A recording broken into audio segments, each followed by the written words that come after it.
বাংলাদেশের গ্রামীণ অঞ্চলে খাদ্য ও কৃষি শিল্পের এক প্রাচীন ধারা আজও জীবন্ত।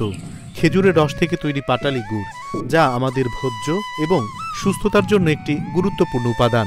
পাটালি গুড় শুধু মিষ্টি হিসেবে নয়, বরং এটি স্বাস্থ্যকরও। শীত শুরু হতেই মাগুরা সদরের ড্যাফুলিয়া শ্মশানঘাট এলাকায় প্রতিদিনই উৎপাদিত হচ্ছে সুস্বাদু পাটালি গুড়। কুয়াশা মাখা ভোরে গাছিরা মাটির হাঁড়ি নিয়ে রস সংগ্রহের জন্য বেরিয়ে পড়ে। এক একটি খেজুর গাছে উঠে রস সংগ্রহের হাঁড়ি বসিয়ে ভোররাত পর্যন্ত রস সংগ্রহ করেন তারা। সংগ্রহ করা রসকে পরিষ্কার করা হয়, তারপর বড় পাত্রে ধীরে ধীরে গরম করা হয়।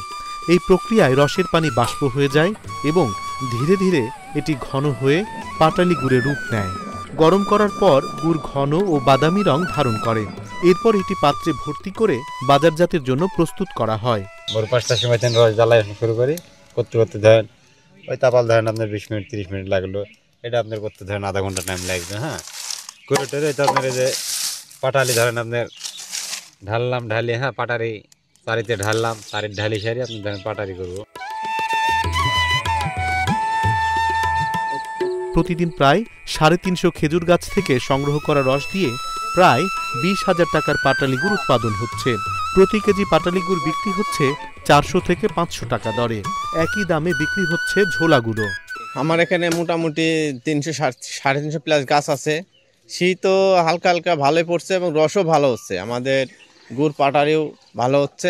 এখান থেকে সব কিছু বিক্রি হয়, মানুষ এখান থেকে নিয়ে যায়, কোনো ভেজাল নেই, কোনো কিছু নেই। এখানে খুব এক নম্বর গুড় এবং পাটালি পাওয়া যায়।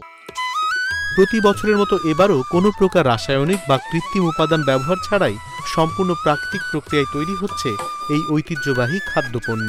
শীতের মৌসুমে মাগুরার পাটালি গুড়ের সুনাম ইতোমধ্যে আশপাশের জেলাগুলোতেও ছড়িয়ে পড়েছে। ফলে দূর দূরান্ত থেকে মানুষ এসে গুড় কিনে নিয়ে যাচ্ছেন।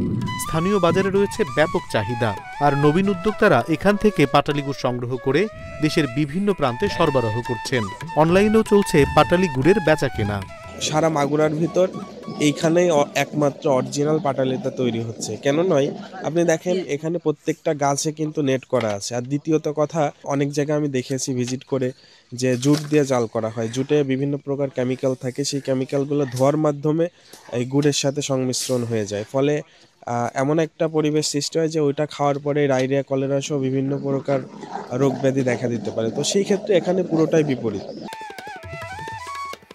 গাছিরা আশাবাদী, আবহাওয়া অনুকূলে থাকলে সামনের দিনগুলোতে আরও বেশি পরিমাণে পাটালি গুড় উৎপাদন সম্ভব হবে।